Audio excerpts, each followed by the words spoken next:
Why did the church ignore this 2,000-year-old account of Jesus? This is the title of a video just made. Now, in that video, we looked at an ancient text called the Gospel of Mary, which was discovered in 1945 in a cave in Egypt, and it tells the story of Jesus and his disciples. But the problem is that it was written from Mary's perspective, and Mary wasn't one of Jesus's disciples. She was a woman who followed Jesus, but she wasn't a close follower like Peter or John or James. So the church fathers didn't consider her to be an authoritative source for information about what Jesus actually taught. They didn't include it in the Bible. But here's the thing. Her gospel contains some very interesting material, stuff that isn't found in our gospels. In fact, it could help us fill in some of the gaps of what we know about Jesus and what he taught. For example, the church fathers didn't record any of Jesus's parables, but the Gospel of Mary contains a complete parable that isn't found anywhere else.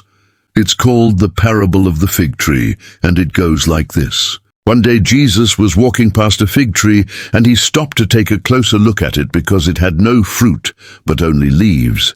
And he said to it, "You are condemned to bear fruit or be uprooted." And immediately the fig tree withered away. Then the disciples asked him, "Why do you allow yourself to speak in parables?" Jesus replied, "You are the ones who plant the seeds of the kingdom of heaven. You should understand these things, but if they do not bring forth fruit, you will be taken away, and others will be planted instead of you." Now, this parable teaches us that if Christians don't bear fruit, they will be replaced. But there's another layer to this parable, because when the disciples asked Jesus why he spoke in parables, he gave them a double answer. He said, "You are the ones who plant the seeds of the kingdom of heaven. You should understand these things," which means that the disciples aren't just supposed to parrot what they hear him say. They're supposed to internalize it and then teach it to others. But if they don't bear fruit, that is, if they don't teach what they learned, then they will be taken out and someone else will be put in their place. But this raises a very important question.